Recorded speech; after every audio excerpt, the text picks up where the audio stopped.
the thing that drives me crazy is that all this leadership training out there is not telling the truth of what it is to be a leader. Like, that's not leadership. That's barely management. It's not even management in a sense. Like, I have a family, right? I have a pretty big family. You're Irish, of course. How well do you think everybody in my family gets along?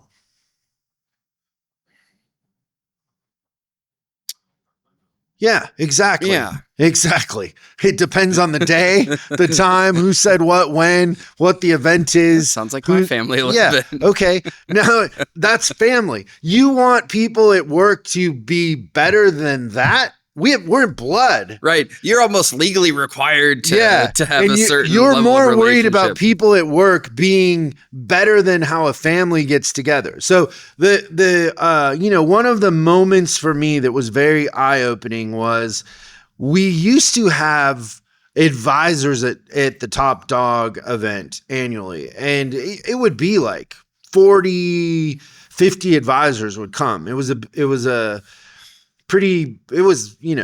big chunk of the room. We don't do that anymore. I don't know how we got away from it, but no, but I definitely remember having an advisor at one that had 40 advisors at it. And so we had activities, the whole thing. There was one at the Hard Rock in San Diego that we had.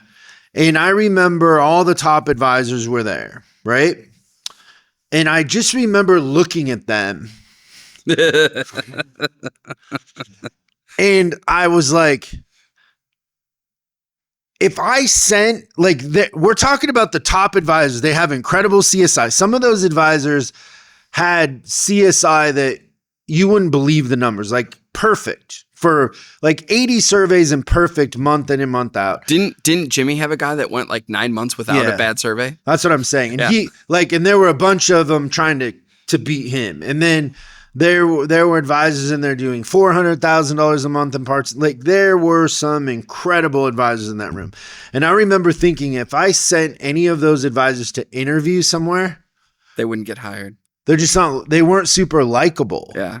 Their customers liked them, but they weren't extroverts in any way. They were awkward. Yeah. They dressed awkward. They looked awkward. They were awkward around other advisors. Like, it wasn't super comfortable. Yeah.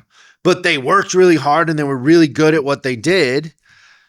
But nobody, like, in any situation that I've been in, and I've been around some high performing companies, I've ran high performing companies, nobody ever talked about being happy. Nobody ever talked about getting along. Oh, yeah, that's interesting. We were too busy talking about where the edge was. Right. And who was doing what and where we could have done better. And what, high performers aren't, I always say this, you can't make somebody happy. Like, you can't make somebody happy. When somebody says, well, my culture and my people aren't happy, they're not happy because you don't have a clear goal or a clear outcome. And when you do finally develop that, they then are probably going to tell you they don't share the same outcome. And you were trying to make somebody happy that doesn't want to perform. Right. Performers are a different group. Like, think about F1 a couple weeks ago. Did you see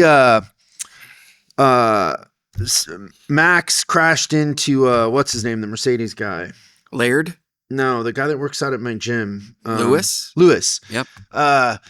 Crashed. Lewis and him crashed. Lewis kind of whatever. But even the McLaren guys that won, they were all yelling over the radio. They were complaining. They wanted a better strategy. They were looking for that edge. That's what performers are like. Right. A lot of times, as you're learning and becoming a leader, you have to learn a different skill set to manage high performers. They're different.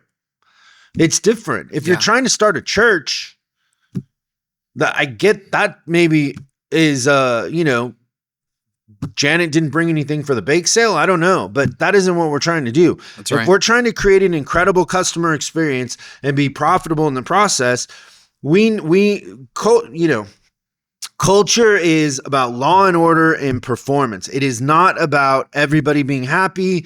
It is not about you being liked. It is not about being comfortable. It's none of that. It's about seeing what you're capable of and pushing things beyond what you're currently doing. And there's a lot of people out there that don't want to be a part of that. And you get distracted by your need to be liked, your need for everybody to get along. It's like, I don't feel like we're pushing a sales process far enough if salespeople aren't bumping into each other. Thanks so much for watching this clip of Service Driving Revolution. We're uploading new stuff every day, so make sure you subscribe and click the bell icon so you don't miss out.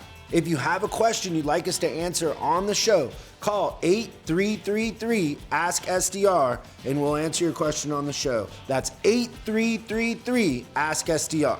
For special deals on our books and training, head over to offers.chriscollinsinc.com. Now that's offers.chriscollinsinc.com. I'm Chris Collins, and I'll see you in the next video.